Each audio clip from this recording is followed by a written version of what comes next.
기도하고 시작하겠습니다. 아버지 하나님 감사드립니다.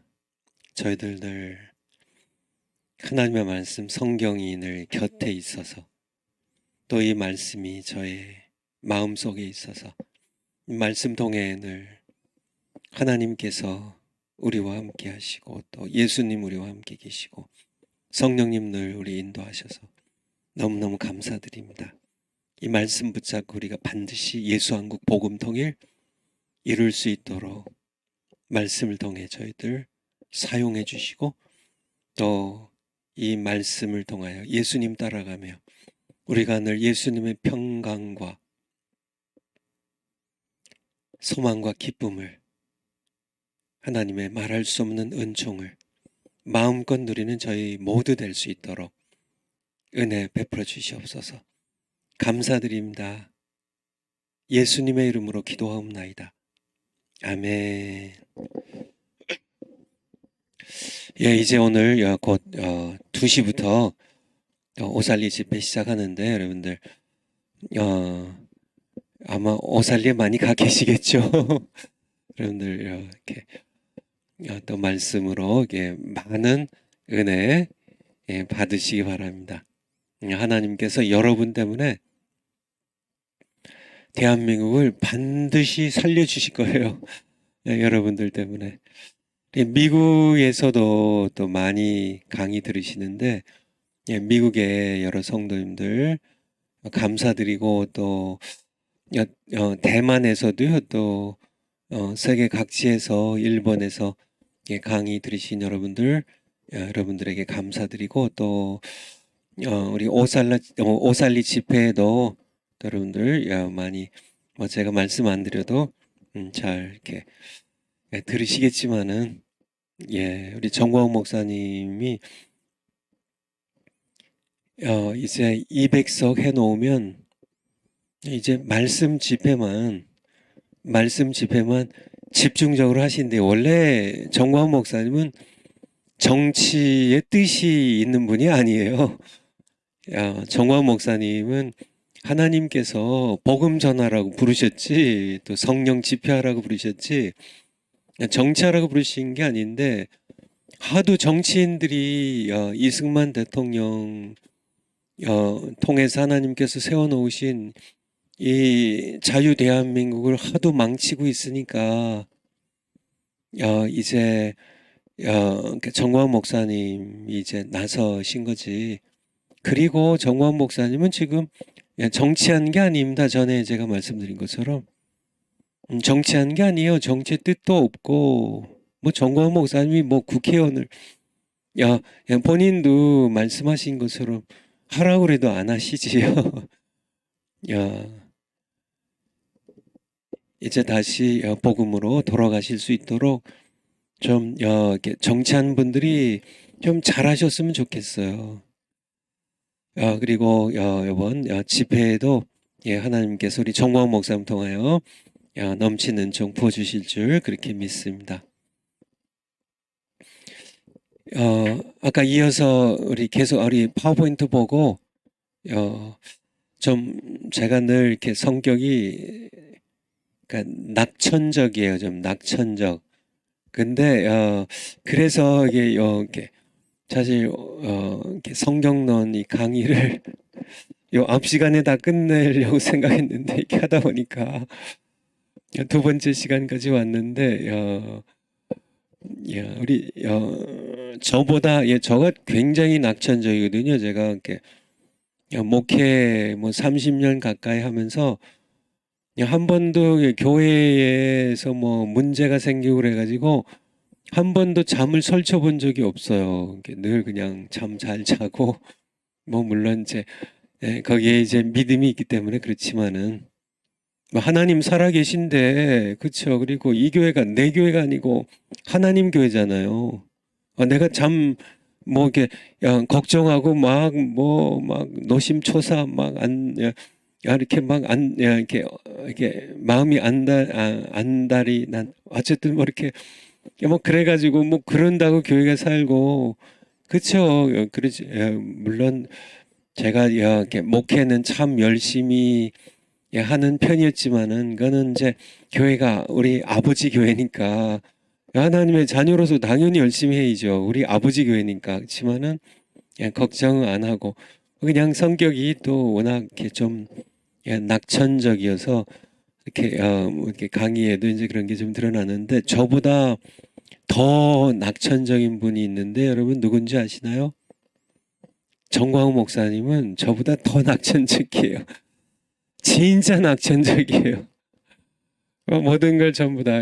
근데 저보다 또 이렇게 하나님을 믿는 믿음도 저보다 한 2배가 아니라 한 10배 정도 믿음이 더 강하시니까 뭐 정광훈 목사님 뭐 저보다 뭐 제가 목회할 때보다 정광훈 목사님 현재 상황은 뭐 훨씬 더 힘든 일들이 많고 훨씬 더 많은 문제들이 발생하고 뭐 교회 하나 목회할 때도 뭐 엄청나게 문제들이 많은데 이거 뭐 대한민국 전체를 다 이렇게 이끌고 나가야 되고 뭐 정치인들 문제 뭐 국힘당 문제 뭐 주사파 문제 뭐 지금도 이제 오늘 노동절이잖아요. 또 민노총 한노총 뭐 민노총이 120만이고 한노총이 100만 명인데 220만 명 뭐 다 나오진 않겠지만은 엄청난 숫자가 이제 뭐 광화문으로 쏟아져 나오고 이제 윤석열 대통령 탄핵을 외치면서 싸울 텐데 이들을 전부 상대해야 하는 그러니까 우리 우파 국민들을 이끌고 앞장서 상대해야 되는 정광훈 목사님 얼마나 뭐 옆에서 봐도 뭐 수없이 사람들 만나러 오고 뭐 괴롭히는 사람 뭐 도와달라는 사람 뭐 여러 가지로 뭐 정치인들이 오고 뭐 교회 뭐 교단의 관계자들이 오고 뭐 온갖 분들이 이루 말할 수 없이 뭐 오고 뭐 문제들이 뭐 수시로 뭐 여기저기서 뭐 가지 많은 나무에 바람 잘 날 없다고 뭐 대추나무에 연 걸리듯 한다고 옛날에 연 많이 날렸는데 대추나무에는 가시가 있거든요. 가시가 있어서 연이 걸려가지고 뭐 이렇게 뭐 그렇게 문제가 많은 이제 그러니까 상태를 이렇게 가시나무에 연 걸리듯 한다 뭐 그런 표현들 쓰잖아요. 뭐 얼마나 그러니까 연 걸리듯 그냥 가시나무에 연 걸리듯 뭐 이렇게 가지 많은 나무에 바람 잘 날 없듯 얼마나 일들이 많이 일어나겠어요. 근데 정관 목사님 보면은 뭐 그냥 완전히 그러니까 낙관적이고 낙천적인데 우리 정관 목사님의 이 낙관은 믿음에서 나와요.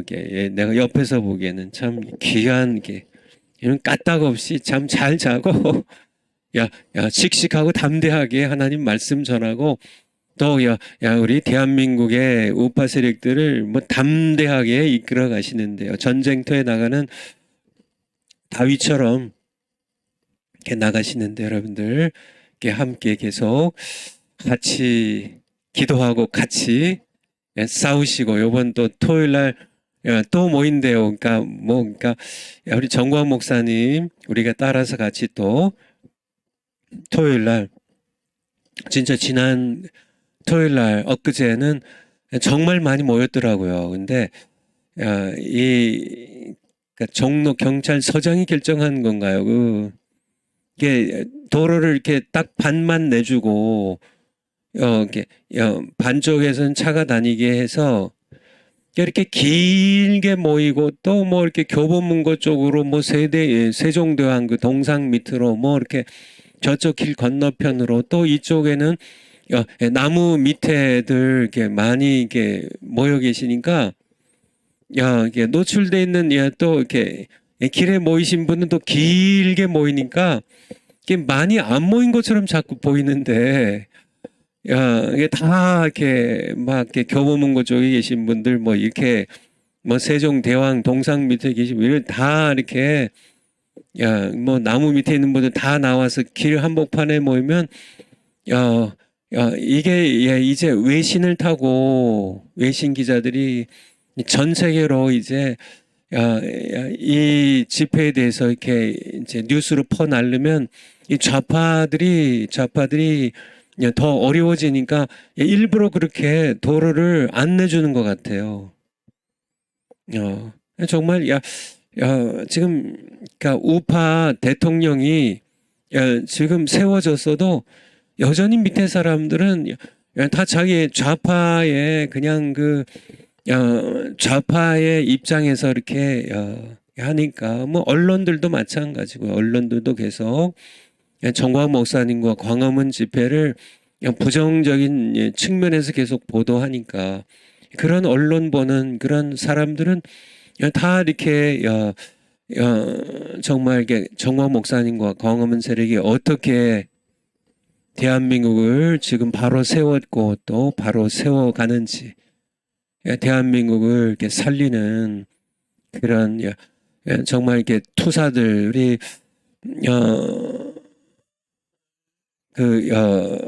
저기를 하셨던 게 박찬종 전 의원께서 엊그제 국민대회에 그 개회사를 하셨잖아요. 박찬종 의원께서 얘기하신 것처럼 국힘당의 이 의원들 중에는 투사가 없어요. 투사가 없어요. 좀 심하게 얘기하면 자기 밥그릇 챙기냐고 공천권이나 받아서 그죠? 국회의원으로 자신의 명예와 특권을 누리면서 뭐 자손 대대로 내가 뭐 몇 대 대통령 뭐 몇 선 대통령 했고 뭐 이런 거나 자랑하고 그저 세비 받아가지고 자기네들 뭐 이렇게 배나 채우는 그런 것에 마음이 가 있는 거라고 오해를 안 할 수가 없어요. 싸워야죠. 지금 주사파와 싸워야죠. 북한과 싸워야죠. 정말 우리 역사를 바로 세우기 위해 싸워야죠. 싸우지 않는 국회의원들을 뭐하러 뽑아요. 지금은 평화 시간이라 전시예요. 뭐 세상이 온통 전쟁터인데 기업인들 여러분들 기업인들이 전부 경제 전쟁입니다. 무역 전쟁이에요. 전부 뭐 반도체 이게 완전히 전쟁입니다. 이렇게 전쟁으로 치르지 않으면 삼성 당장에 날아가 버립니다. 뭐 지금까지 해놓은 거 많으니까 벌어놓은 거 많으니까 뭐 그런 식으로 해가지고 이제 뭐 누리면서 편하게 발 쭉 뻗고 먹고 뭐 마시고 우리가 살자 뭐 이런 기업은 완전히 도태당합니다.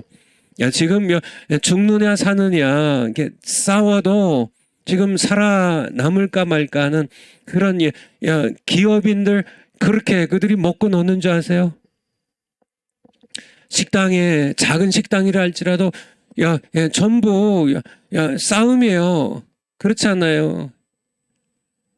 옛날하고는 완전히 모든 그런 환경이 다 바뀌었어요. 뭐 식당 하나 뭘 하든지요.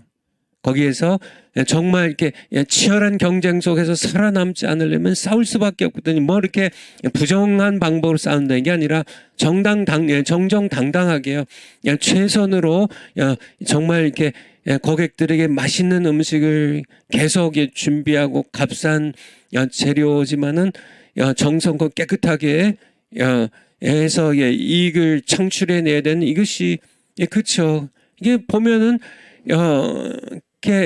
국회의원들 가운데도 이게 좌파 국회의원들은 투사들이 있는데 우파 어떻게 식당을 경영하는 그런 주인만도 못하냐고요. 그래서 싸우는데 기업인들 뭐 대기업의 기업인들 뭐 그들과는 상대도 되지 않고요. 아니 어떻게 소상공인 뭐 작은 장사하는 그런 사람들보다도 못한 게 왜 국회의원이냐 그런 사람들 뽑아놓고 그렇죠.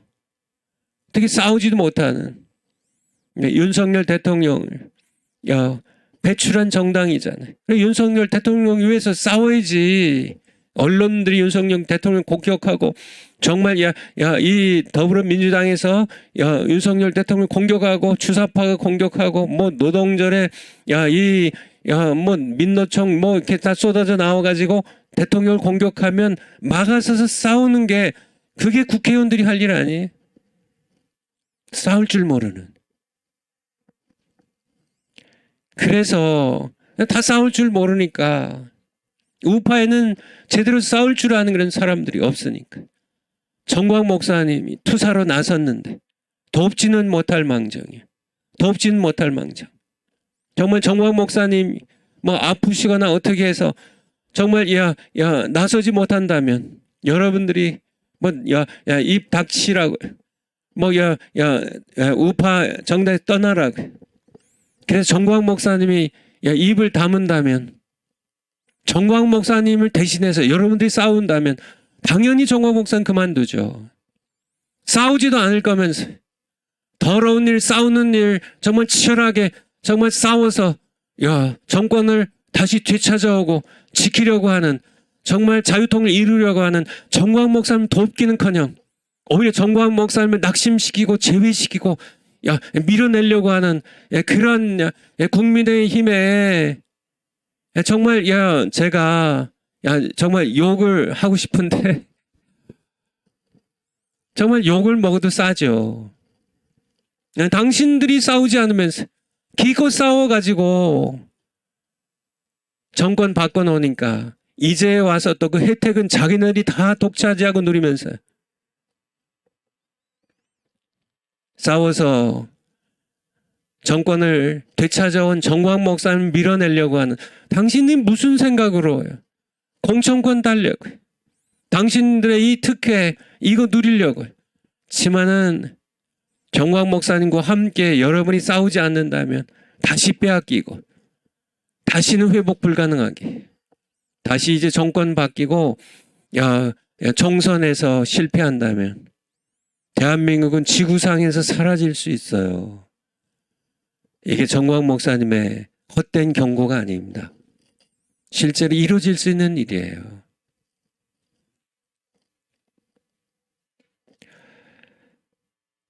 정말 우리를 위해서뿐만 아니라 우리 자녀들을 위해서요.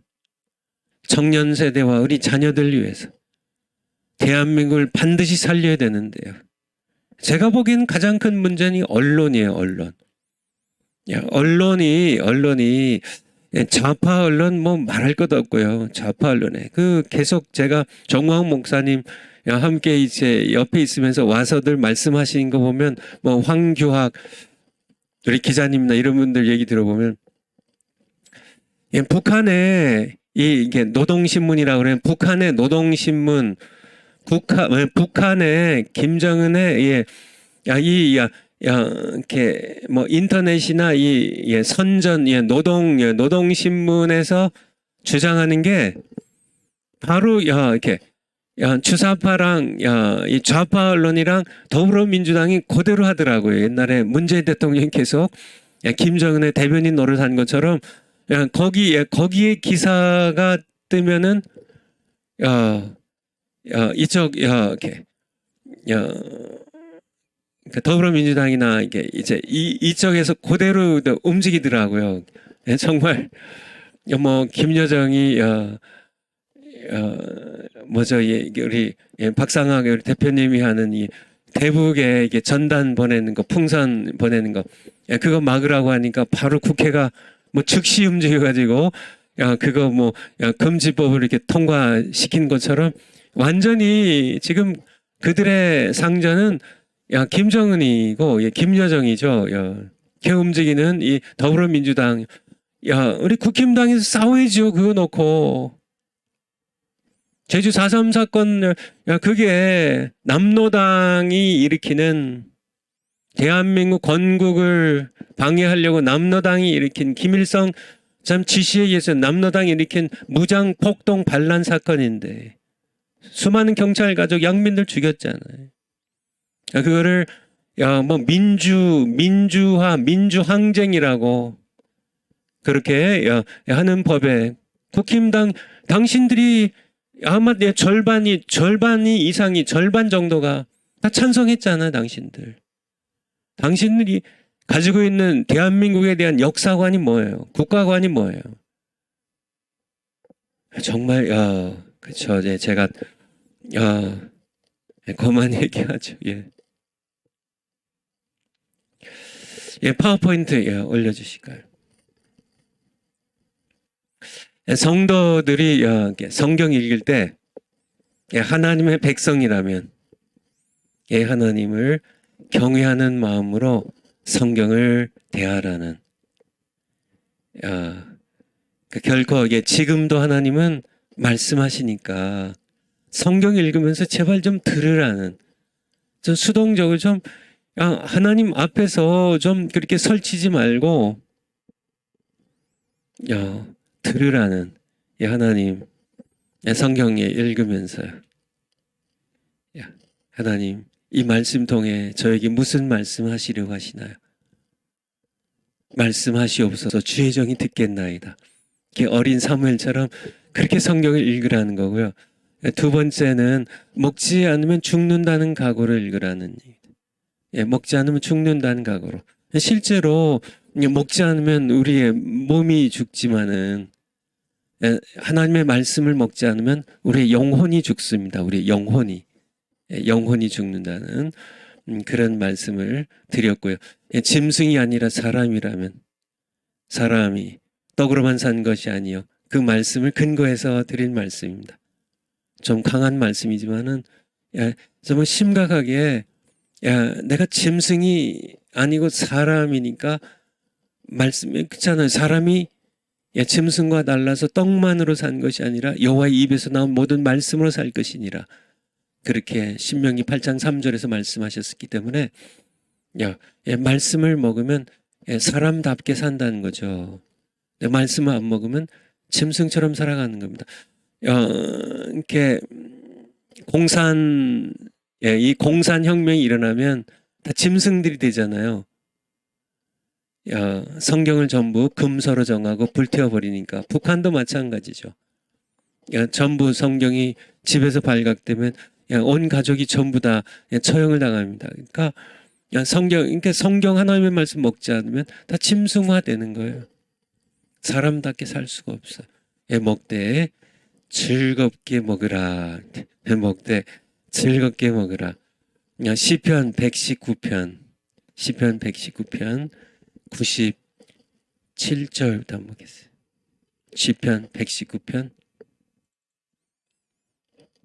97절 내가 주의 법을 하나님의 말씀을 어찌 그리 사랑하는지요. 내가 그것을 종일 묵상하나이다. 98절에 주의 계명이 항상 나와 함께하므로 하나님의 말씀을 항상 내가 읽고 묵상해서요. 내가 말씀 안에 있고 말씀이 내 안에 있고 주의 말씀이 계명이 항상 나와 함께하므로 그것이 나로 원수보다 지혜롭게 하나이다. 99절에 내가 주의 증거를 하나님의 말씀을 묵상함으로 나의 명철함이 나의 모든 수송보다 승하며 나의 법도를 주의 말씀 주의 법도 주의 증거 주의 계명 주의 규례 이게 다 성경 말씀을 가리키는 여러 단어들이죠. 주의 법도를 지킴으로 나의 명철함이 노인보다 승하니이다. 101절 다음 절 내가 주의 말씀을 지키려고 발을 금하여 모든 악한 길로 가지 아니하여 싸우며 주께서 나를 가르치셨으므로 내가 주의 규례에서 떠나지 아니하였나이다. 주의 말씀의 맛이 내게 어찌 그리 단지요 내 입에 꿀보다 더하니이다. 계속 이 시편 119편이 176절까지 있나요? 이게 성경에서 가장 긴 장인데 이 성경 말씀에 대한 고백으로 꽉 차 있어요. 처음부터 끝까지 이 하나님의 말씀, 성경 말씀에 대한 고백입니다. 그 중에 일부만 읽어봤는데요. 주의 말씀의 맛이 내게 어찌 그리 단지요. 내 입에 꿀보다 더하니다 라고 고백하고 있죠. 쭉 한번 내려가서 127편, 127절 쭉 그냥 같은 장 쭉 내려가서 그러므로 내가 주의 계명을 곧 정금보다 더 사랑하나이다. 요즘 이렇게 물가가 막 올라가니까 요즘 이렇게 금값이 이렇게 더 이렇게 더 많이 이렇게 올라가는 거로 이렇게 제가 알고 있어요. 제가 이렇게 목회하던 교회에 어떤 성도님 한 분이 은퇴를 하면서 이제 이게 그동안 저축했던 그러니까 이 돈을 전부 금괴를 사더라고요. 미국에서 금괴를. 제가 뭐 얼마나 샀냐고 물어보진 않았지만 저한테 직접 얘기를 했으니까 분명한 얘기입니다. 그래서 본인이 이제 뭐 이렇게 이제 은퇴를 하고 이제 남은 이제 돈을 가지고, 그러니까 이제 은퇴를 하고 이제 받은 그동안 저축했고 받은 돈이 글쎄요 뭐 상당히 되겠죠. 뭐 수억 원이나 수십억 원 되겠죠.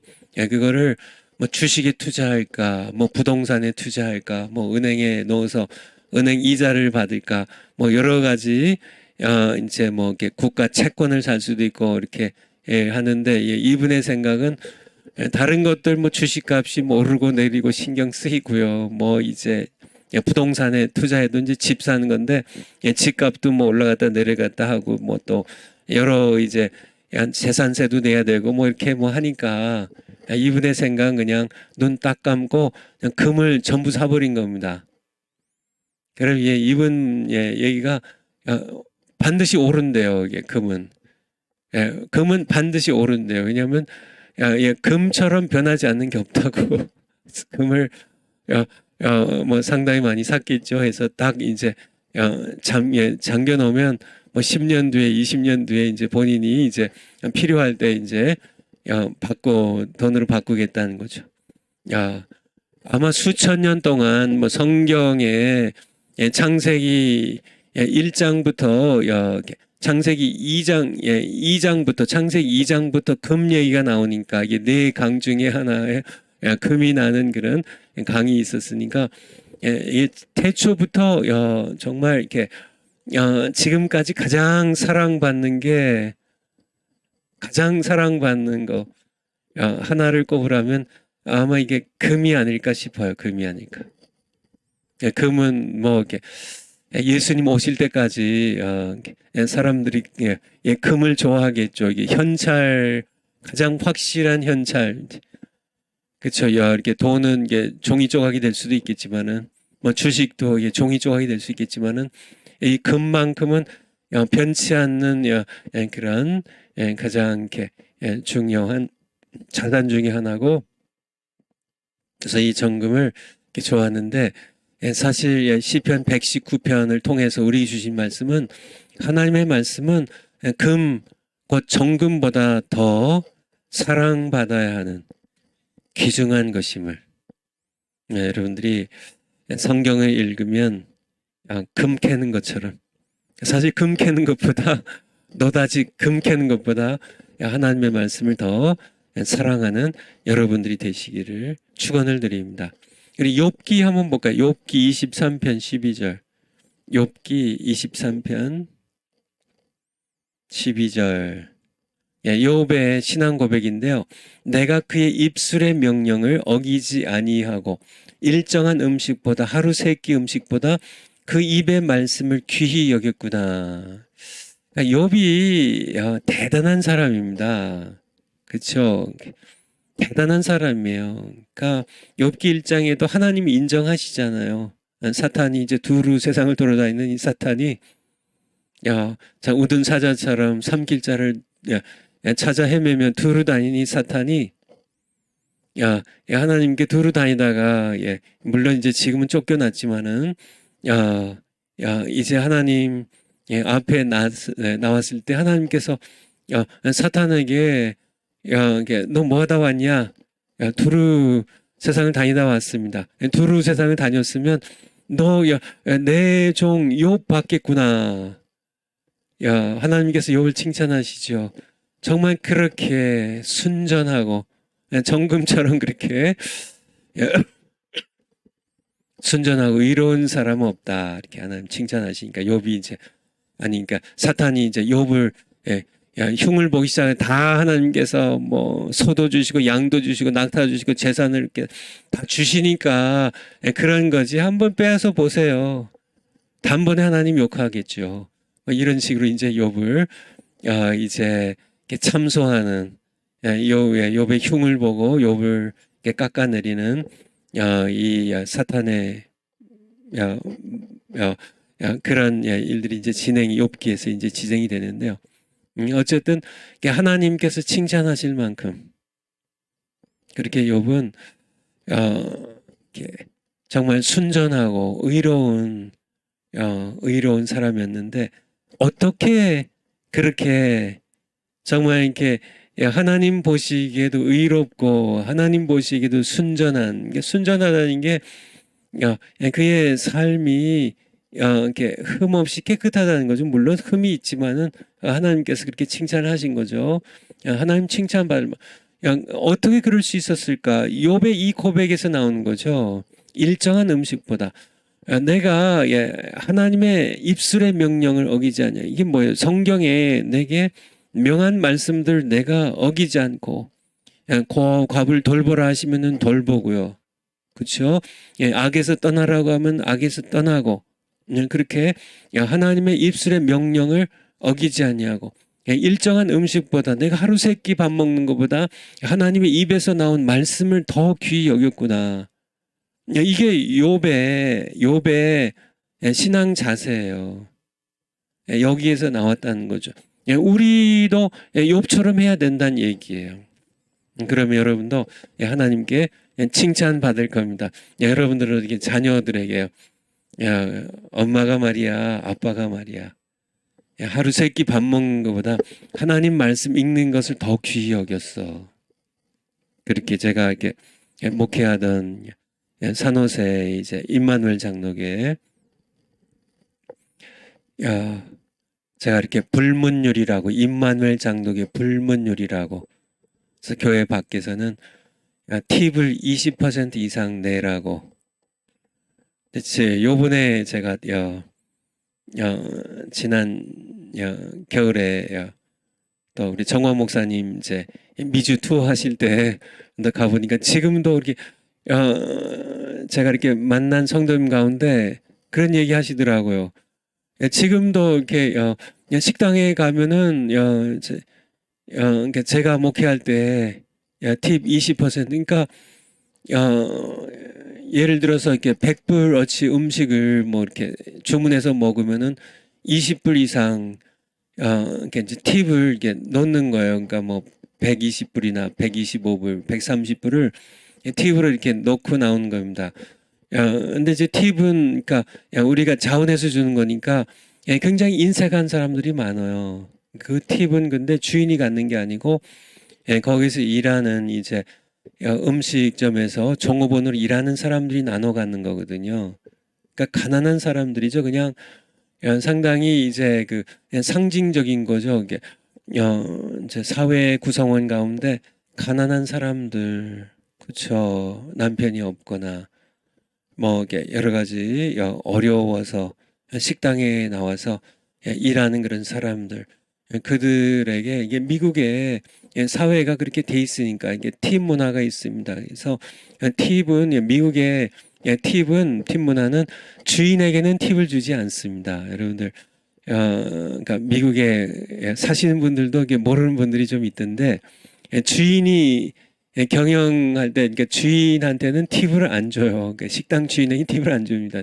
주인이 일을 하더라도 그러니까 주인에게 주는 게 아니라 항상 이렇게 가난한 사람들로 현장에서 일하는 사람들, 그러니까 그런 사람들이 주거든요. 이게 다 성경적이죠. 성경적이죠. 그래서 이제 그런 교회 밖에서는 예수님의 이름을 위해서 우리 하나님 아버지 이름을 위해서 팁을 넉넉히 주라고 뭐 해서 막 식사 기도도 하고 막 모여서 하나님 뭐 식사 기도하고 그냥 밥은 먹고 나가면서 팁을 너무 인색하게 주면 예수 믿는 사람들이 다 저래 하고 뭐 그렇게 여러분들이 욕 먹는 건 괜찮은데 여러분들 때문에 하나님의 이름이 욕 먹잖아요. 그러니까 예수 믿는 사람들은 손해 보더라도 세상에서요. 우리가 이렇게 베풀고 용서하고 그렇게 해야 되겠죠. 그리고 임마누엘 장로교 제가 목회할 때 두 번째 불문율은 성경 읽는 겁니다. 구체적으로요. 아침에 내 입에 음식이 들어가기 전에 하나님의 말씀 먼저 먹으라는. 그래서 참 이렇게 오랫동안 이렇게 그것을 뭐 저도 이렇게 지금도 은퇴했지만 지금도 하고 있고 아마 주님 곁에 갈 때까지 해야 되겠죠. 그래서 하나님의 말, 그러니까 그것은 뭐 밥 먹고 성경 읽으면 어때? 맞아요. 뭐 그냥 열심히 뭐 아침 먹고 점심 먹고 저녁 먹고 잠자리에 성경 읽으면 어때요? 맞아요. 그래도 돼요. 하지만은 의도는 무엇이냐면은 그냥 최소한 그러니까 욥의 고백처럼 일정한 음식보다 그 입에 하나님의 입에서 나온 말씀을 내가 더 귀히 여긴다는. 나는 음식은 없어도 살 수 있지만은 하나님 말씀 없이 내가 살 수 없겠다는 내 신앙의 선포예요.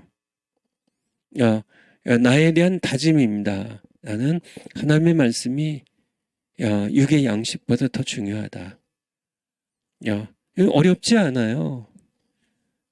성경을 10장, 30장 읽은 다음에 먹으라는 게 아니라 하나님의 말씀을 내가 하나님께 귀를 기울이면서 한 구절을 읽어도 좋고요. 한 장을 읽어도 좋고 5장을 읽어도 좋고 내가 하나님의 말씀을 어쨌든 먼저 먹고 내가 그 다음에 음식을 먹는 그런 그것이 하나님의 백성이고 하나님의 자녀라면 우리에게 몸에 배어 있어야 된다는 그런 말씀을 드리는 겁니다. 파워포인트 다음 거요.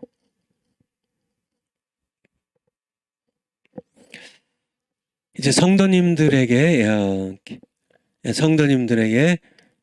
성경 읽을 때 이제 두 번째 설교를 들을 때 여기도 두 가지예요. 그러니까 성경을 읽을 때 하나님을 경외함으로 읽어라. 두 번째는요. 정말 먹지 않으면 죽는다는 각오로 정말 하나님의 말씀을 그렇게 읽어라. 그게 성경 읽을 때고요. 성도님들 그러면 설교를 들을 때도 두 가지예요.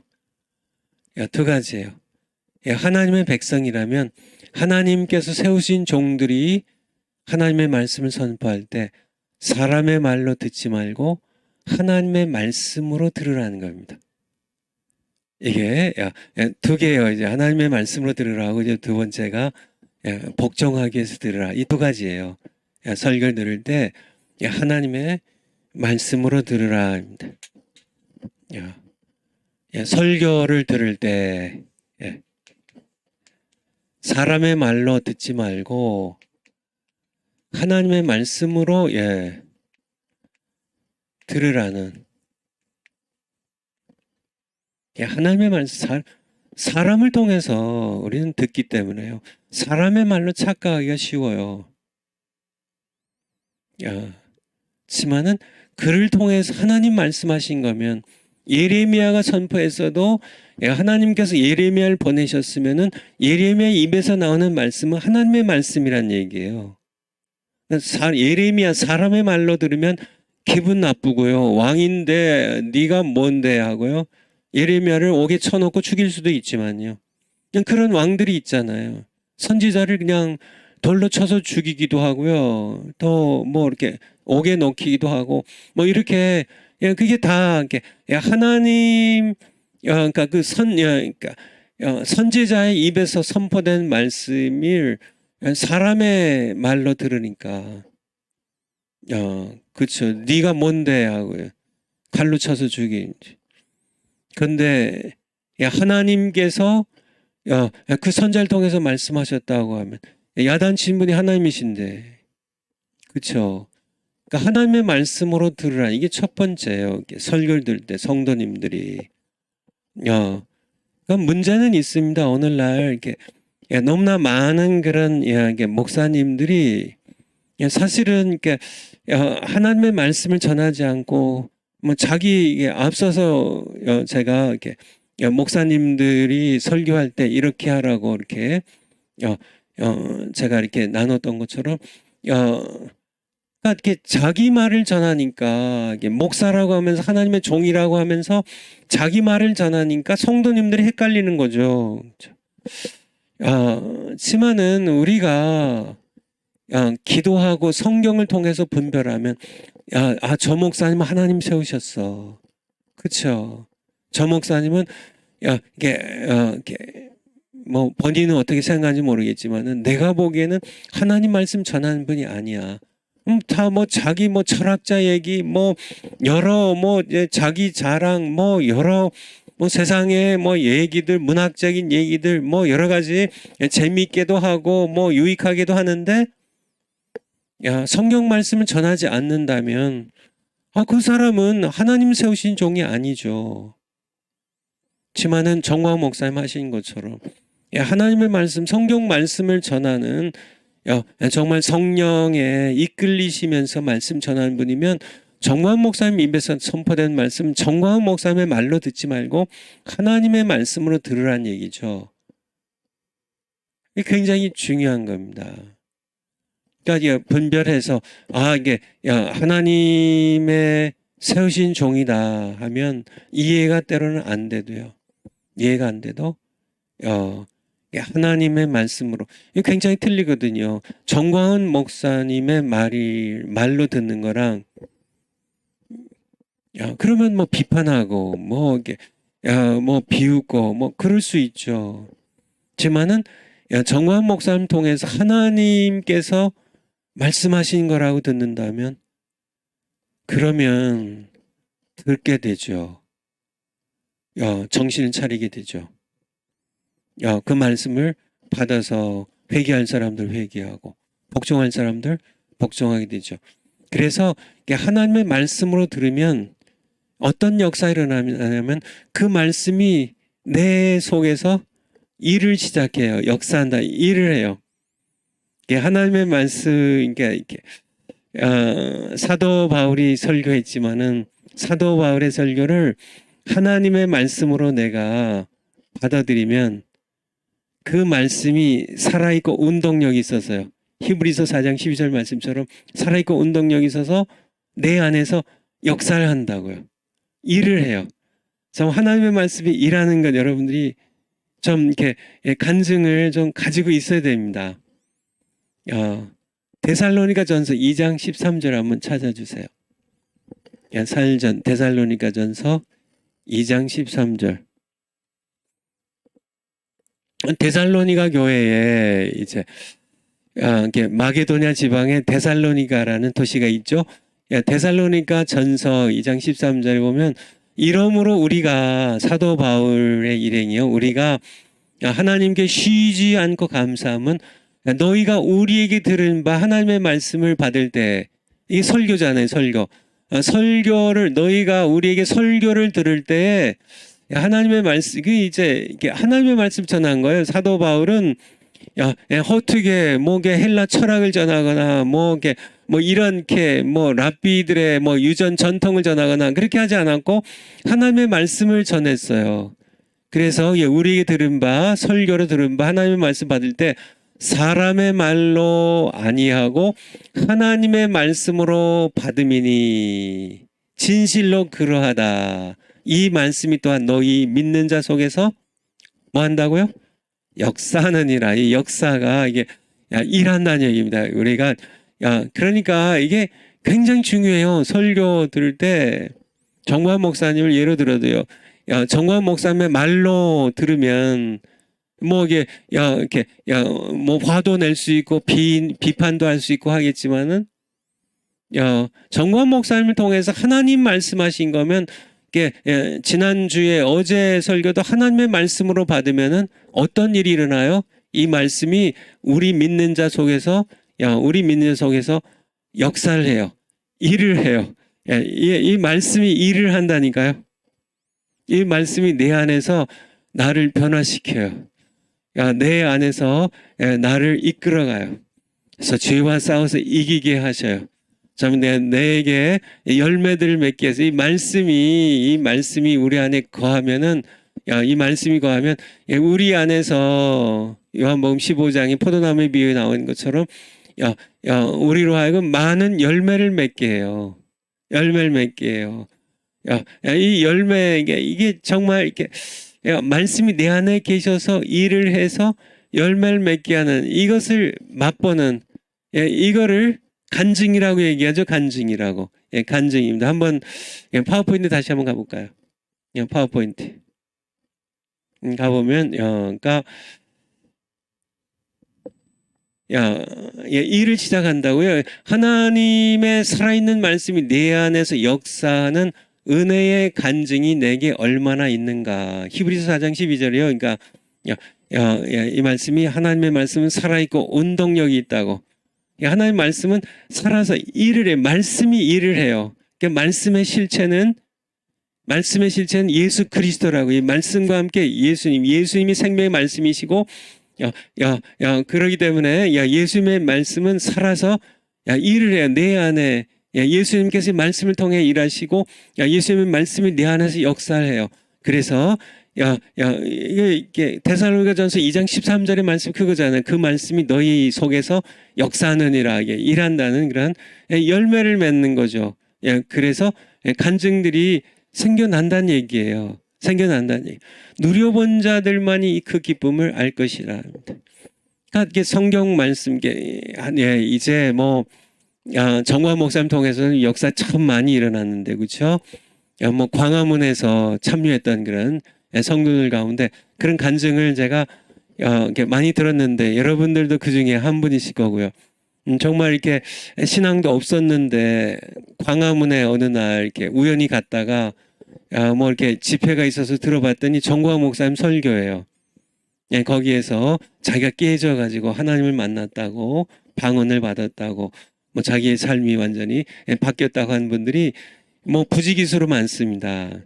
말씀이 그러니까 정광 목사님 통해 선포되는 말씀을 정광 목사님의 말로 들으면 비판도 하고 뭐 이렇게 뭐 화도 내지만은 하나님의 말씀으로 내게 들려져 믿음으로 들려져 올 때 이 말씀이 내게 역사해서 내가 뭐 방언도 받고 막 내 어려운 문제들이 해결되고 막 병들이 고쳐지고 뭐 삶의 모든 문제들이 매듭들이 다 풀려지고 뭐 자녀들이 돌아오고 뭐 사업들이 다시 문제들이 전부 평정이 되고 막 일들이 말씀이 일으키는 일들입니다. 그러니까 하나님의 말씀이 그러니까 그러니까 간증이라는 것이 그냥 언제 생기나 그러니까 하나님의 말씀이 내 안에서 역사할 때 생기는 거거든요. 그러니까 말씀을 듣는 현장에서 생기고요. 그 말씀을 내가 붙잡고 순종할 때 이 말씀이 일을 하기 때문에 정말 이게 놀라운 거죠. 그러니까 지난 여름에 제가 얘기 드린 것처럼 이렇게 대만에 있는 저희 큰 아이 내외가 애들 셋 데리고 이제 저희 집에 와서 한 열흘 있다 갔나요? 아니 일주일 왔다 갔네요. 일주일도 채 안 되죠. 6일 주일 예배 드리고 밤에 와가지고 토요일 날 갔으니까 6일 동안 이제 있었는데요. 뭐 새 아이가 뭐 5살짜리, 3살짜리, 1살짜리가 오니까 뭐 난리 법석이죠. 뭐 똥 싸고 뭐 울고 뭐 싸우고 뭐 큰 놈이랑 둘째 놈이랑 싸우고 뭐 그렇게 그러니까 아이 셋이 뭐 셋이 아니라 한 명만 있어도 완전히 뭐 이게 집안이 바뀝니다. 그러니까 우리 집에 아파트 안에 그렇게 손자 한 명만 있어도 완전히 생활이 바뀌어요. 하물며 하나님의 말씀이 내 안에 거하는데 삶이 안 바뀌면 그거는 문제 아니에요. 그러니까 하나님의 말씀이 그러니까 이 말씀으로 역사하시는 예수님께서 내 안에 계신데 살아 계신데 아무 변화가 없어요. 그러니까 저희 내외가 뭐 평소에 조용하게 그냥 뭐 서로 뭐 그쵸 뭐 애들이 있어야 뭐 이렇게 뭐 깔깔대고 웃기도 하고 싸우기도 하고 뭐 그냥 뭐 똥 싸고 뭐 먹이고 뭐 씻기고 뭐 아이들 뭐 이렇게 막 이렇게 변화죠, 변화. 아이가 이게 아이들이 태어나면 또 뭐 이렇게 야, 할아버지 할머니 집에 방문하면 뭐 집안이 완전히 바뀌는 것처럼 야, 근데 아이들이 왔는데도 뭐 그냥 쥐죽은 듯이 뭐 야, 나이 든 할아버지 할머니 2명 사는 것처럼 조용하다면은 그건 문제죠. 야, 문제죠. 아이들이 아니든지 아니면 아이들이 있는데 그러면 그거는 그거는 말이 안 되는 겁니다, 사실은. 그냥 난리 버거지로 그냥 막 법석이 일어나야 그게 정상이에요. 그는 하나님의 말씀이 내 안에 계시고 이 말씀을 통하여 예수님이 내가 너희 안에 거하고 너희가 내 안에 거한다고 너희가 내 안에 거하고 내 말이 너희 안에 거하면 내가 너희 안에 거하는 건데 예수님이 내 안에 그 영광스러운 만왕의 왕께서 내 안에 계신데 그분의 말씀이 내 안에서 역사를 하는데 아무 변화가 없다면 그건 말이 안 되죠. 그는 말이 안 됩니다. 말이 안 돼요. 변화가 있어야 돼요. 이전에는 뭐 가정이 어두웠는데 빛이신 예수님 오셔서 밝아지기도 하고요. 그쵸? 뭐 이렇게 저는 기쁨이 없었는데 뭐 찬송의 기쁨이 막 샘솟듯 솟아나야 되고요. 정말 일들이 늘 비비 꼬여서 뭐 되는 일 하나도 없었는데 예수님이 말씀으로 내 안에 거하시니까 우리 가정 안에 거하시니까 막 문제들이 매듭들이 풀어지고 형통하게 되고 정말 기쁨의 열매, 정말 감사의 열매, 찬송의 열매들이 기도 응답의 열매들이 막 주렁주렁 맺어져야 되고 이런 간증들이 생기지 아니한다면 이거는 그러니까 그냥 이렇게 손자들이 안 오고 그냥 할아버지 할머니만 2명만 있는 겁니다. 조용하다면 애들이 안 온 거예요. 애들이 오면 손자들이 그렇게 3명씩 몰려오면 변화가 일어나지 않을 수가 없어요. 하나님의 말씀, 그렇게 여러분의 삶이 그냥 조용하다면 할아버지 할머니 2명만 조용하게 사는 건 조용하다면 아직 하나님의 말씀이 임하지 않은 거예요. 이 하나님의 말씀이 우리 속에서 에서 이렇게 기쁨들이 생기고 찬양들이 막 이렇게 이제 이렇게 울려 퍼지고 가정에 무슨 역사가 일어나잖아요. 일어나야 되는 겁니다. 일어나야. 그런데 성경 읽을 때도 그렇고요. 설교를 들을 때도 그렇고 하나님의 말씀으로 읽고 하나님의 말씀으로 들으라는 얘기예요. 그러면 그 말씀이 너희 속에서 그 말씀이 역사하느니라 하는 데살로니가전서 2장 13절 말씀처럼 일을 해요. 일을 합니다. 하나님의 말씀이 일하는 거를 제가 이렇게 처음 맛본 거는 중학교 1학년 때입니다. 1968년 3월 달이겠죠. 제가 시골에서 완전히 시골 촌뜨기 촌놈에서 이제 서울에 있는 덕수중학교에 이제 시험을 보고 입학한 바람에 저희가 이제 홀어머니 어머니랑 저랑 형은 이모에게 맡겨놓고 이모님께 맡겨놓고 이렇게 올라와서 처음에 금호동의 산동네에 이제 10만 원짜리 전셋집인데요. 그것도 저희가 얻은 전세가 아니라 저희 친척이 얻어놓은 10만 원짜리 전셋집. 그러니까 산 동네에 요즘 10만 원이면은 뭐 좀 이렇게 비싼 밥 한 끼가 옛날 전세돈 10만 원 내면은 그러니까 그냥 몇 년이고 계속 사는 거죠. 또 이제 이사 나올 때 다시 받아 갖고 나오고 이 10만 원 굉장히 큰 돈이 어쨌든요. 그래도 그래서 뭐 저희 계획은 전혀 없고 우리 뭐 그런 능력도 없고 그냥 친척이 이제 마침 이제 그 월남전에 참전 명령을 받았기 때문에 가게 되면서 이제 좀 쓰라고 이렇게 빌려준 거에 이렇게 갔으니까.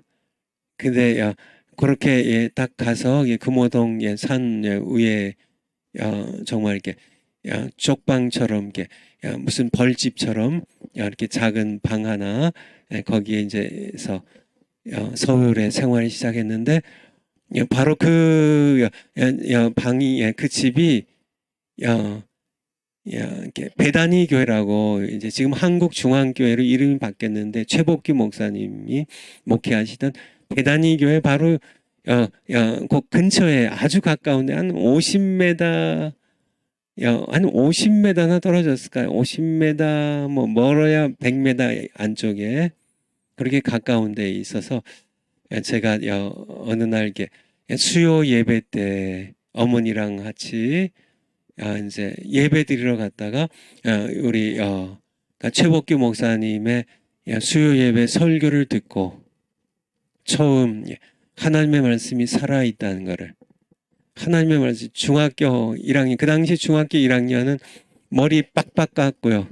머리 빡빡 깎아요. 그리고 뭐 교복 입고 까만 교복 입고 그렇게 참 천뜨기가 이제 어머니랑 같이 수요 예배를 드렸는데 수요 예배 때 최복기 목사님 통해서 선포된 말씀이 그게 사람이 최복규 목사님이라는 사람의 말이 아니라 하나님의 말씀이었던 거죠.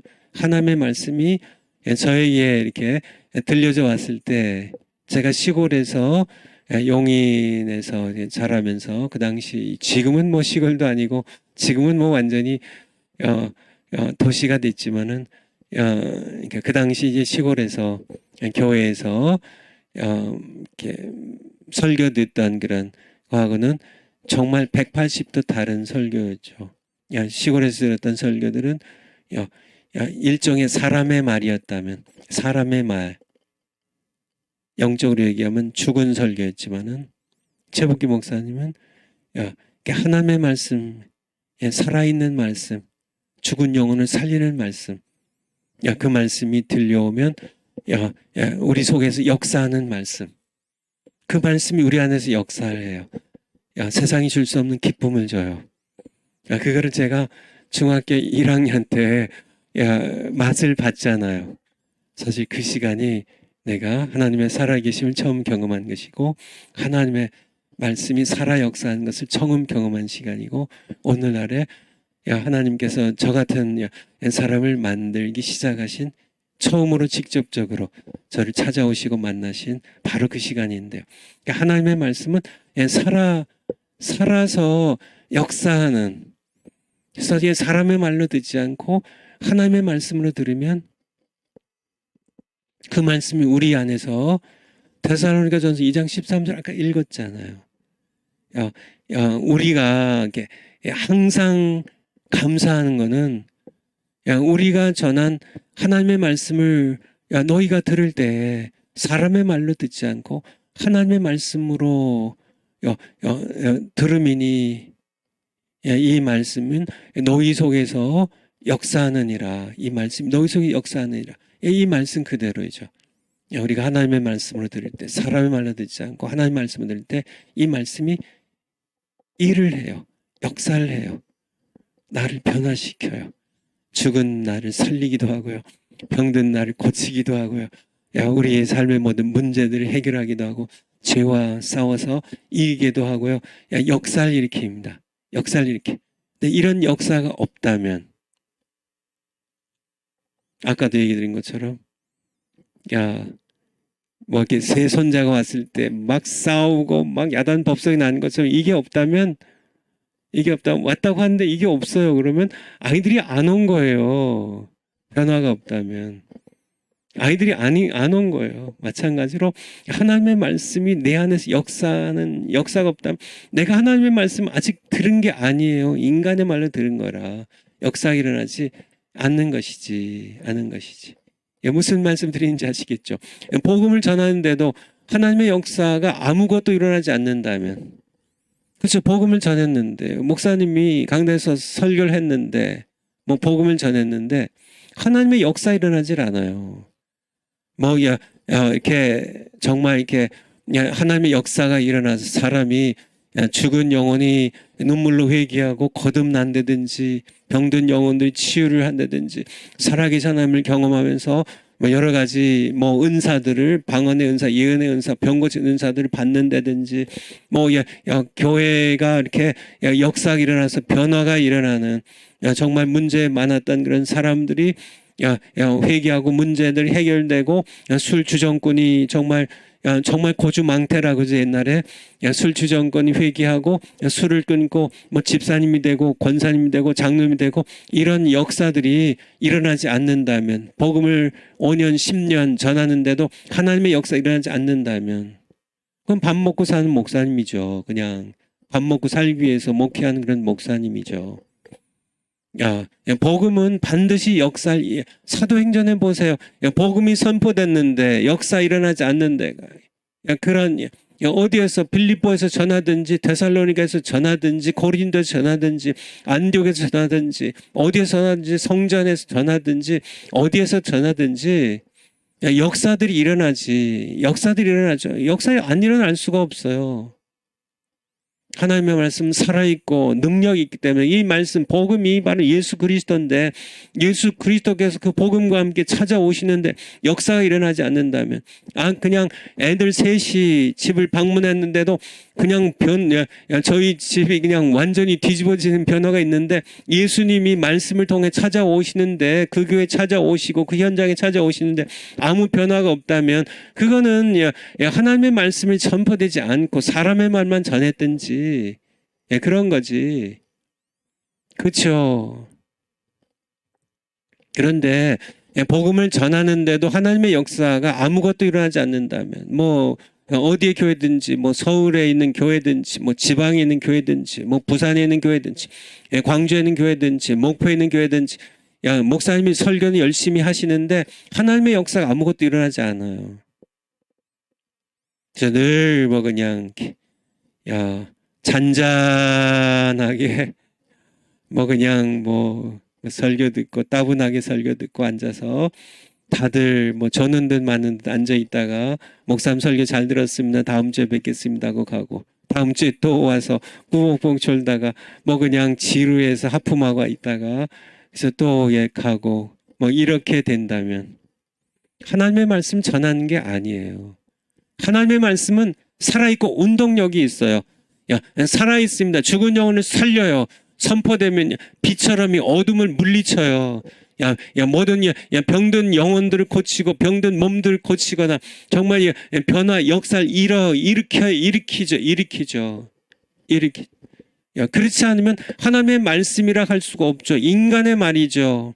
전하는 사람이 인간의 말만 전했든지 아니면 듣는 성도가 하나님의 말씀을 전하는데 듣는 성도 쪽에서 사람의 말로 하나님의 말씀을 듣지 않고 사람의 말로 들었든지 양쪽이 사실 다 책임이 있다는 얘기예요. 그 책임은 복음을 전하는데도 하나님의 역사가 아무것도 일어나지 않는다면 그 책임은 전하는 설교자들에게 물론 1차적인 책임은 있지만은 듣는 성도들에게도 있다는 얘기입니다. 성경에 보니까 히브리서 4장 2절 한번 찾아주실래요?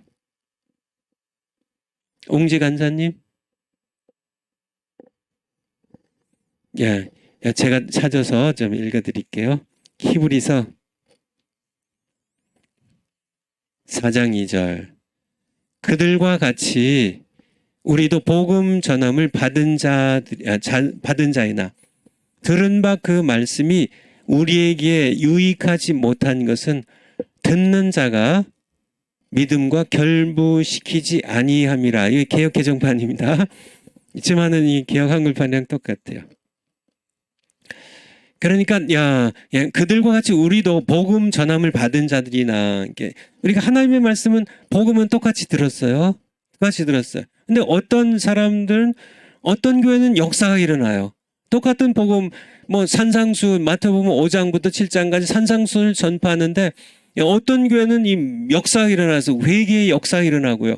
막 삶의 변화들이 일어나고 뭐 막 회개하고 예수님 영접하고 또 세례받고 막 거듭난 그런 사람의 거듭남의 기쁨들이 막 교회 충만하고요.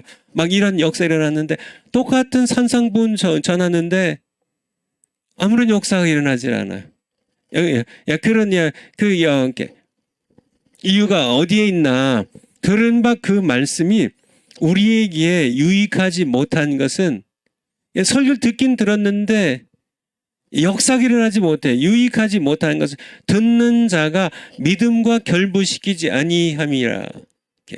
그러니까 믿음으로 듣는 성도들에게도 책임은 있다는 얘기예요. 둘이 맞아야 되겠죠. 설교자가 사람의 말이 아니라 하나님의 말씀을 전해야 되고요.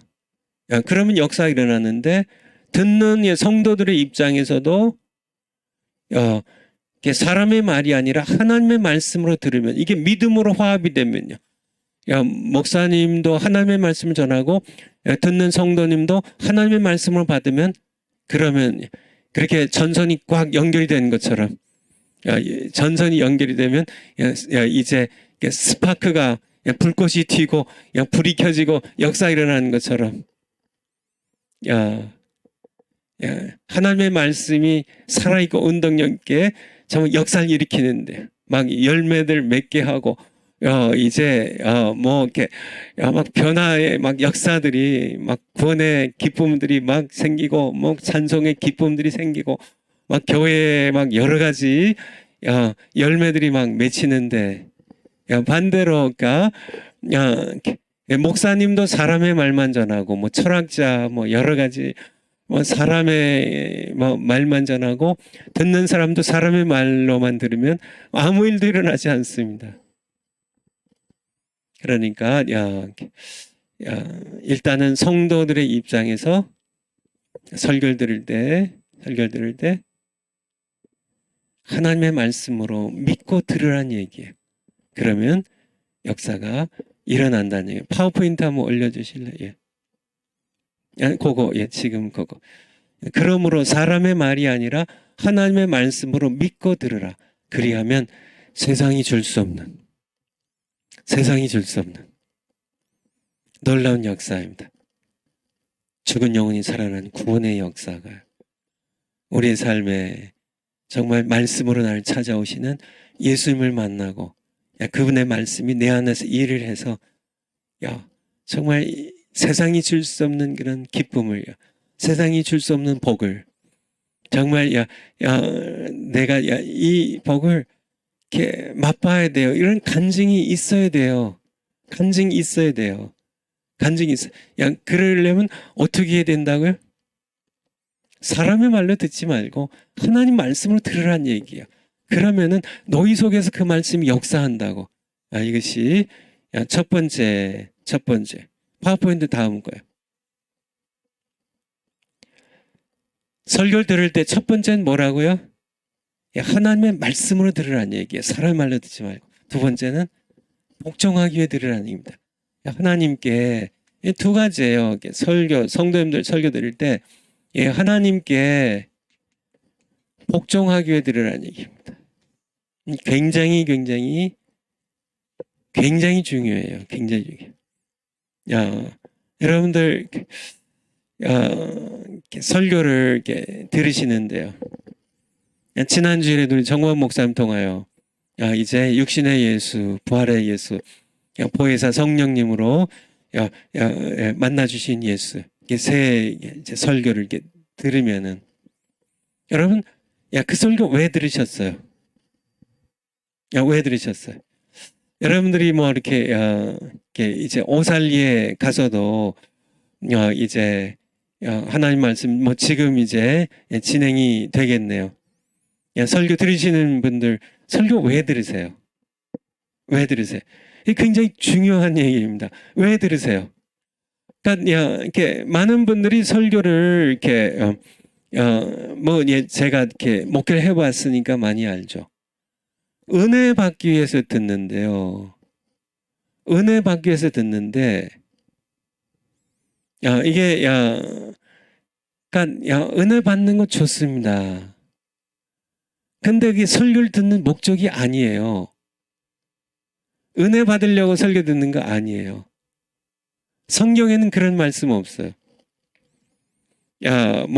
이사야 선지자가 하나님 말씀을 선포하는데, 은혜 받았습니다. 그런 얘기는 전혀 없어요. 이렇게 은혜 받으라. 이렇게 설교, 하나님 말씀 듣고 은혜 받으라. 그렇게 외치는 선지자 없어요.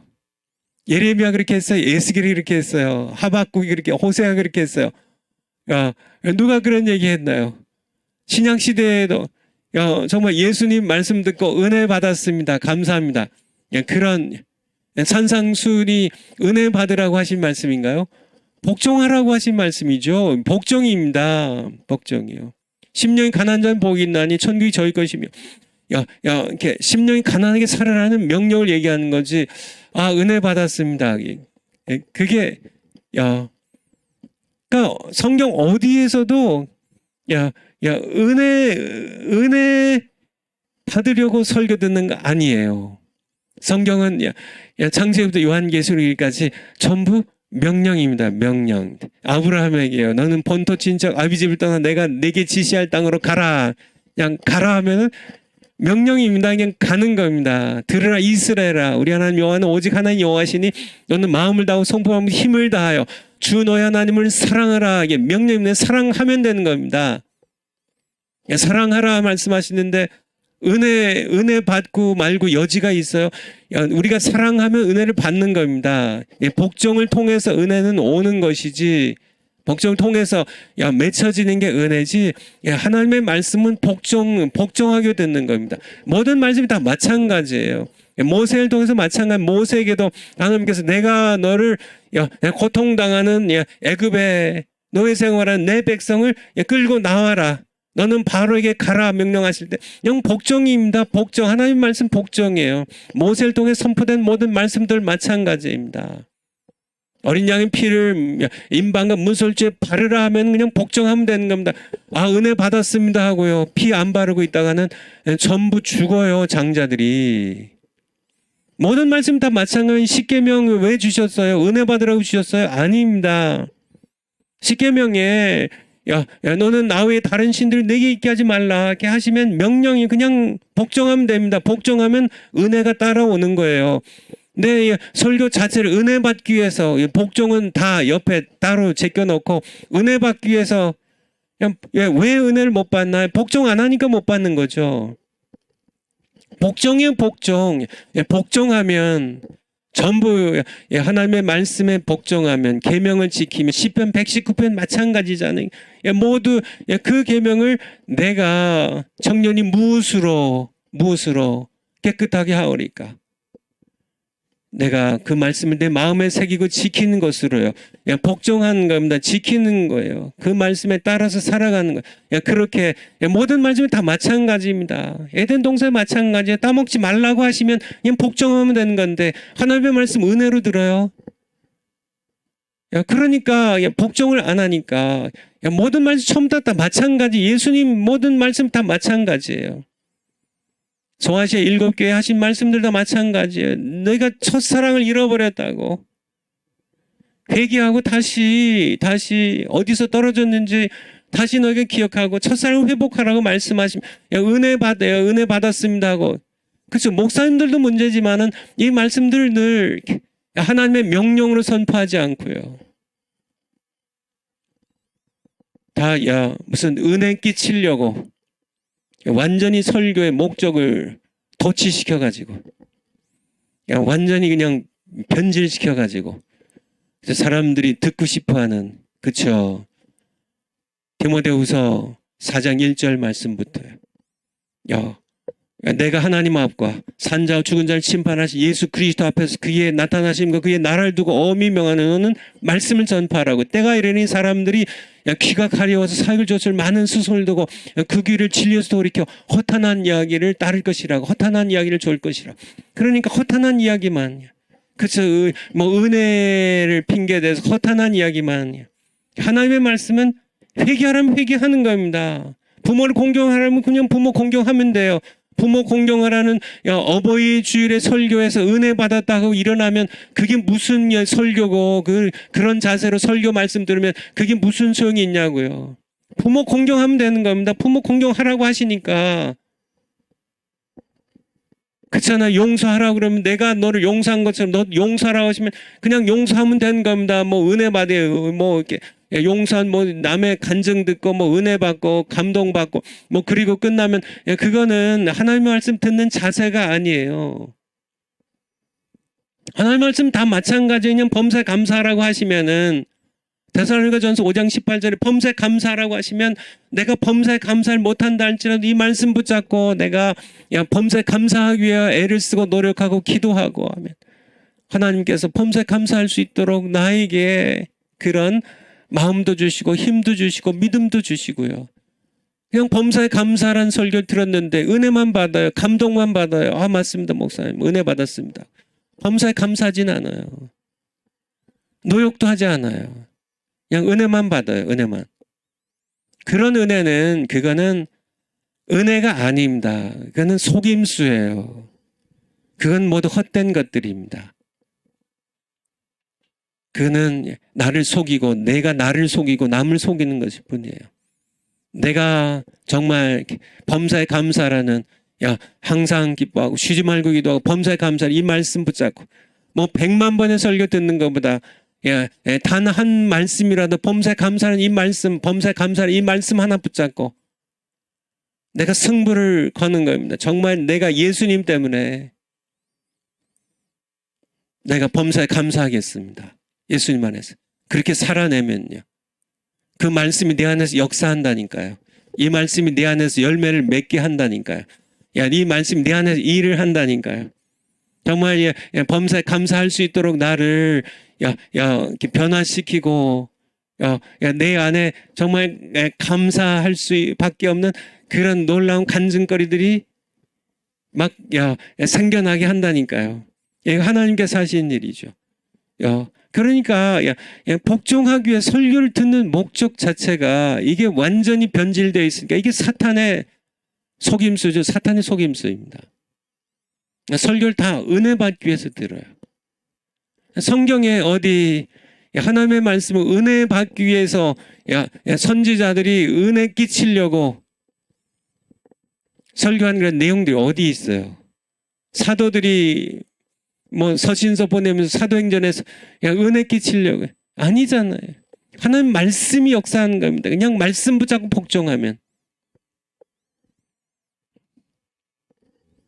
그것이 정말 내게 손해가 된다 할지라도 내 성질에 맞지 않는다 할지라도 말씀에 의지하여 내가 그물을 내리리다 하는 사도 베드로의 순종처럼 그냥 이렇게 밤새 정말 몸이 물에 젖은 솜처럼 정말 무겁고 힘들고 지치고 정말 정말 짜증나고요. 아무것도 못 잡았잖아요. 근데 예수님께서 저 깊은 데로 가서 그물을 던지라고 하니까 누가복음 5장에서 내가 밤새도록 노력해서 아무것도 못 잡았지만은 내가 말씀에 의지하여 내가 말씀에 복종하여 그물을 내리리이다. 그러니까 그물이 찢어질 만큼 잡히잖아요. 이게 말씀이 그걸 베드로가 행운으로 고기를 이렇게 많이 잡았을까요? 이게 아니에요. 말씀이 역사하는 겁니다. 말씀을 통해 예수님이 역사하는 거예요. 이 말씀이 들어가면 변화, 역사가 일어난다니까요. 하나님의 말씀으로 들어오면요. 인간의 말로 들은 게 아니라 뭐 예수님 뭐 목수 출신인데 어부인 내가 못 잡는데 예수님 그런 뭐 헛소리 하지 마세요. 말도 안 됩니다. 지금. 아침이 되면 밤에는 물고기가 깊은 데로 가지만 지금 이제 아침이 됐는데 아침에는 물고기들이 이제 먹이를 위해서 얕은 데로 나오는 시간인데 지금 깊은 데 가서 물을 던지다니요. 이게 말이 안 됩니다. 그런 농담하지 마세요. 뭐 이렇게 할 수도 있었겠죠. 그렇지만은 상식으로 이해가 안 되지만은 말씀에 의지해 말씀. 예수님께서 일종의 설교잖아요. 깊은 데로 가서 그물을 던지라.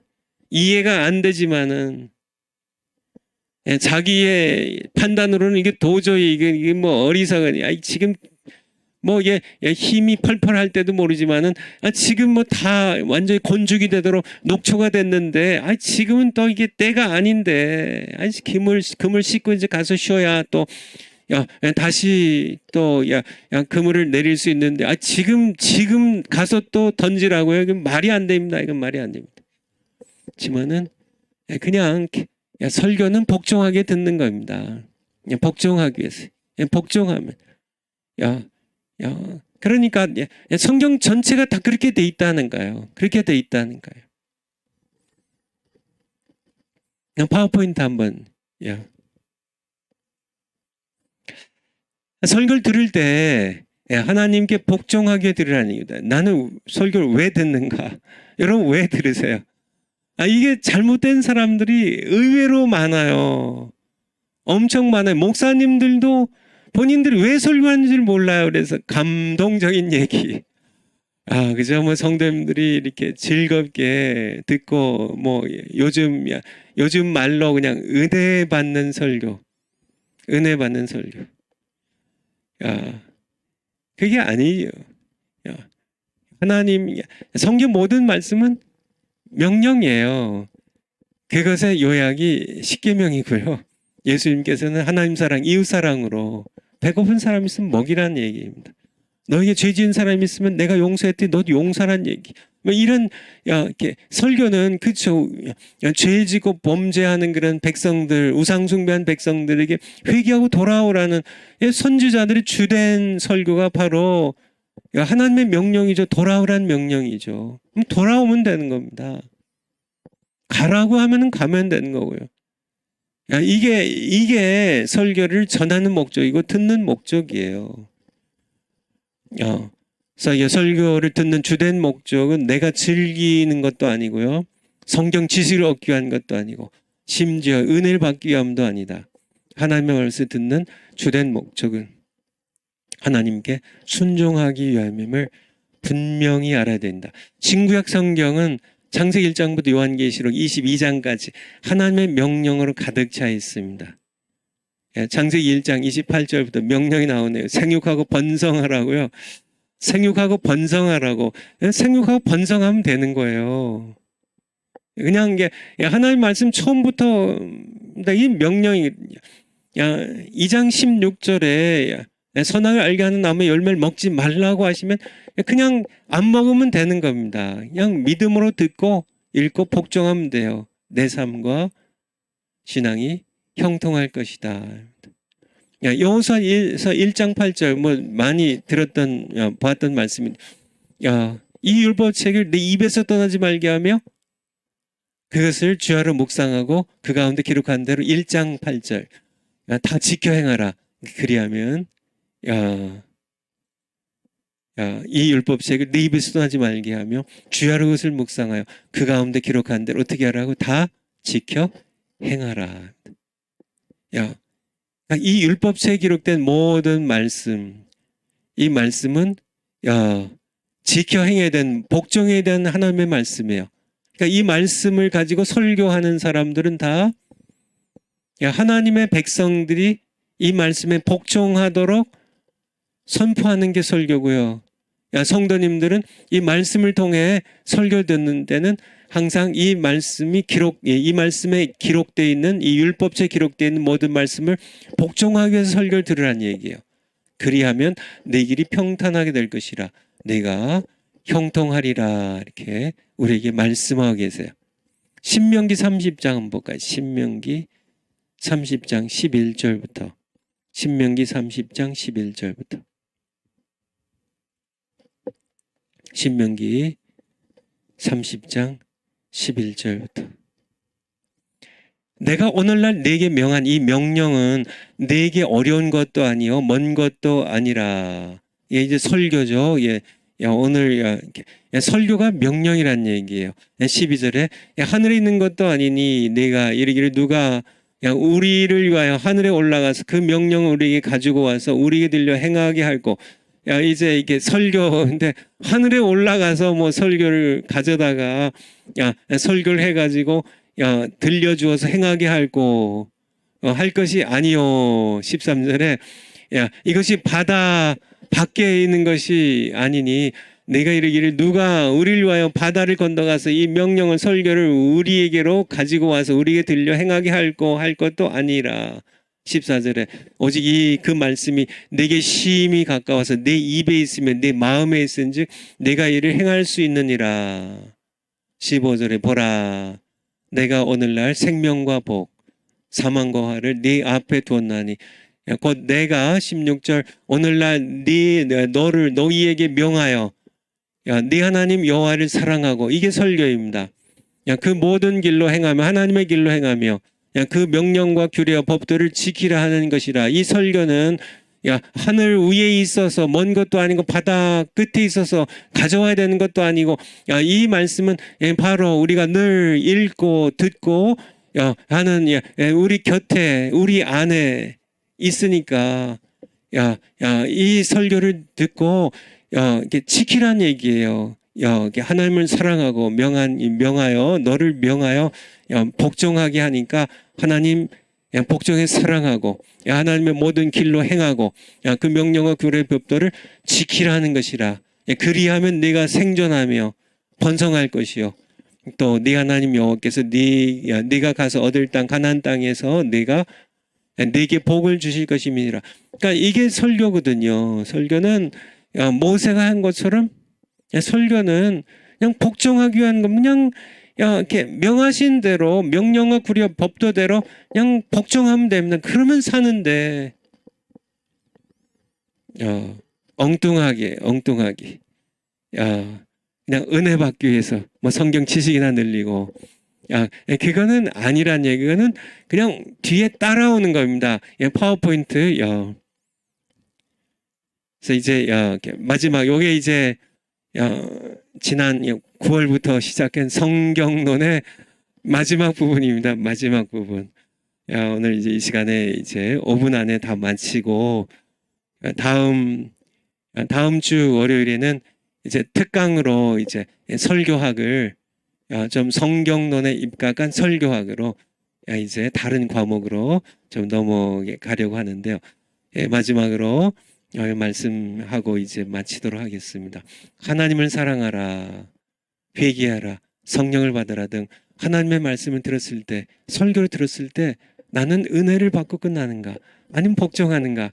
이것이 내 신앙과 내 신앙의 승패를 결정하고 내 삶의 승패를 이것이 결정한다는 얘기예요. 그러니까 은혜 받고 은혜 받았습니다 하고 끝나는 것이랑 성령 받으라고 하면 우리 정관 목사님 통해서 그렇게 30년 40년 동안 성령 받으라고 하나님께서 정관 목사님을 선포하셨는데 정관 목사님에 부어주시고 그가 받은 성령을 이렇게 이제 참 그의 설교를 듣는 모든 그런 우리 백성들에게 이제 성령 받으라는 설교를 하는데 은혜만 받고 끝난다면 이번 집회도 마찬가지입니다. 은혜만 받고 끝난다면 여러분들 이게 정관 목사님의 설교를 잘못 듣는 겁니다. 하나님의 말씀을 잘못 듣는 거예요.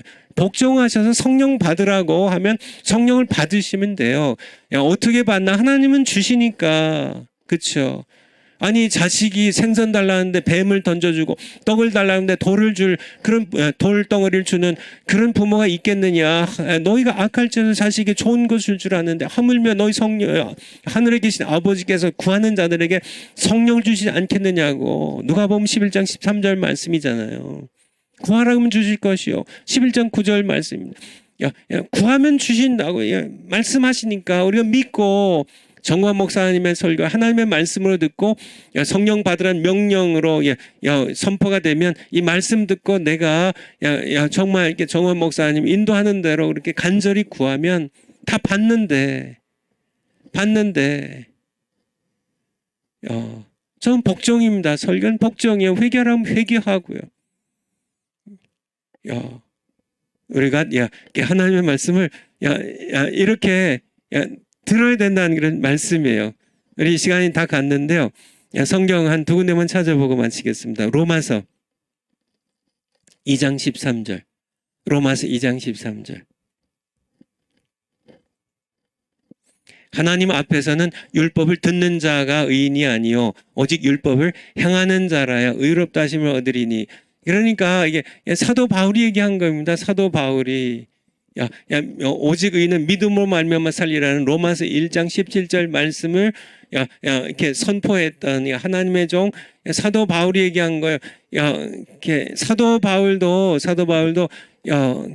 은혜만 얘기한 게 아니라 정말 하나님 앞에서는 율법을 행하는 자가 의롭다 하심을 받는다는, 하나님의 은혜는 율법을 듣는 자가, 그러니까 설교를 듣기만 하는 그런 자가 의인이 아니고 설교를 들을 때 행하는 자가 의롭다 하심을 입는다는, 이게 분명 말씀이죠. 야고보서 마찬가지죠. 여기만 찾아보고 마치겠습니다. 야고보서 1장 22절.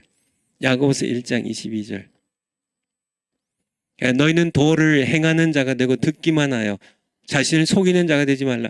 그러니까 자꾸 이렇게 설교를 들을 때 계속 듣기만 해서 행하지를 않으면은 결국은 이 바리새인처럼 위선자, 완전히 자기를 속이는 자가 돼요. 하나님의 말씀을, 설교를 10번, 100번, 100만 번 듣는 것보다 한 말씀이라도 복종한 것이, 그것이 나를 살리고 그것이 하나님의 은혜를 가져오지. 그래서 이것이 그러니까 설교를, 성도님들이 설교를 들을 때 어떻게 하라고? 하나님의 말씀으로 듣고요, 복종하게 들으라는 그런 말씀을 드렸습니다. 여러분들 잘하고 계실 텐데요. 더 잘하라는 하나님의 말씀으로 그렇게 알고 전했습니다. 기도하고 마치겠습니다.